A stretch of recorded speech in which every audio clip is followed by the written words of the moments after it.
Hello guys, I am Sheikh Bobby YouTube channel. আপনারা এর আগেও ভিডিও বানিয়েছিলাম এই জায়গাটা। এখনও পর্যন্ত সারালেন না, আপনারাই বলুন। পুরো লিকেজ করছে,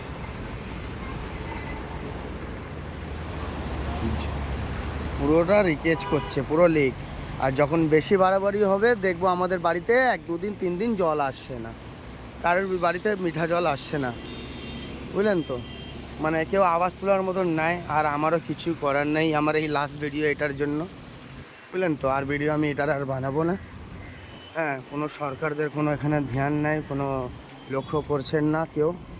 হ্যাঁ, আপনারা দেখছেন পুরো একদম লিকেজ করছে, এত লিকেজ করছে যে ও বাই চান্স মিনিমাম আমি যদি একটা আন্দাজি যদি বলি তাহলে মিনিমাম হবে 1.5 থেকে 2 মাস এইরকমই চলবে। তারপরে একদম ফাট করে বাস্ট টাইপের হবে, বাস্ট হয়ে যাওয়ার পরেতে ব্যাস জল আসা বন্ধ এই জায়গাটাই। এবার কিনে কিনে জল খান, 30 টাকা 40 টাকা লাই, 50 টাকা লাই, বাড়িতে ফ্ল্যাটে তুলে তুলে দিবে। যেই জলের দাম হচ্ছে 9 টাকা করে 20 লিটারের, আপনারাও জানেন।